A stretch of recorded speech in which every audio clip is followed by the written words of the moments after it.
I once started a new job and I was ready and excited for my first day.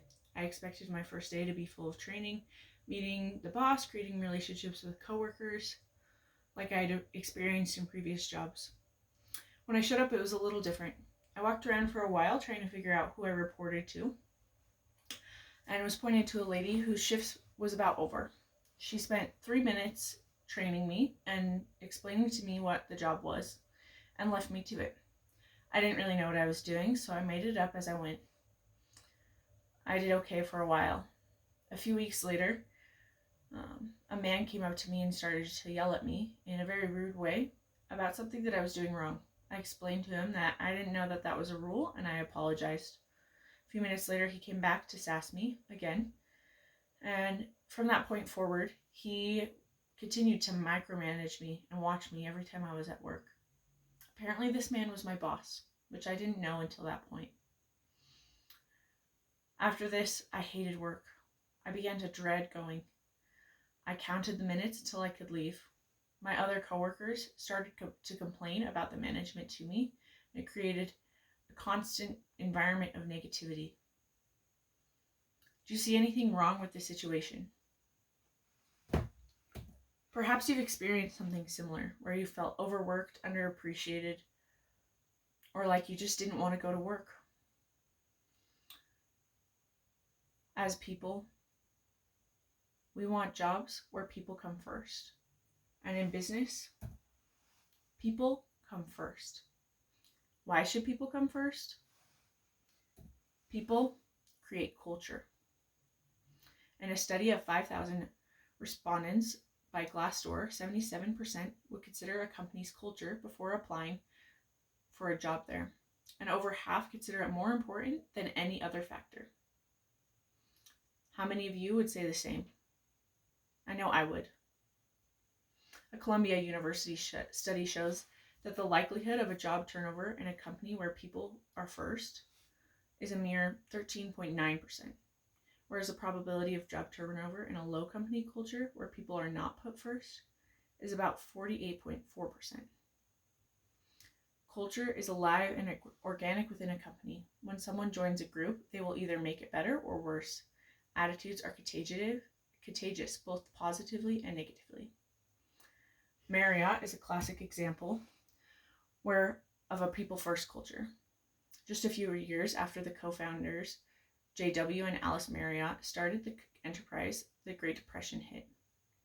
In response, J.W. and Alice Marriott hired a staff doctor to make sure that the people had health care. The reason for this was twofold. They cared about their employees, and they also wanted a reliable, healthy workforce. They believed that if their employees had access to medical care, they would be able to perform a better level of service they wanted for their customers.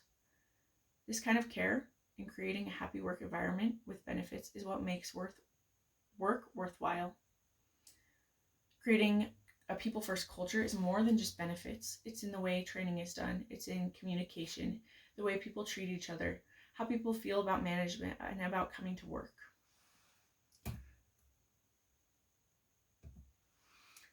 John Mackay, the co-founder of Whole Foods, said, "If you're lucky enough to be someone's employer, then you have the moral obligation to make sure that they look forward to coming to work in the morning."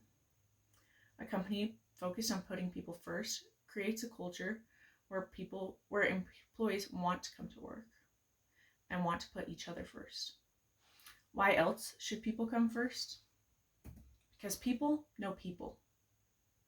Engaged and inspired employees are more than twice as likely to recommend a company to friends, and the people they recommend are nearly 3 times as likely to be hired and to stay. They are also twice as likely to recommend their company to a friend, making recruitment easier and 3 times more likely to stay. But what is the most important reason that people come first? People generate revenues. Unhappy employees cost American businesses over $300 billion each year. Low-level engagement within company results in 33% decrease in operating income and an 11% decrease in earnings growth, whereas companies with a high-level engagement have 19% increase in operating income and 28% increase in earnings growth.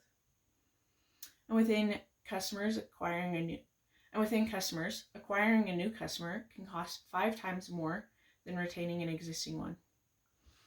Increasing customer retention by 5% can increase profits from 25 to 95%. The success of selling to a customer you already have is 60 to 70%, while the success rate of selling to a new customer is 5 to 20%. All of these numbers tell us that putting people first in business can save us money and make us money. They say that money can't buy happiness, but perhaps happiness can buy you money, according to the data.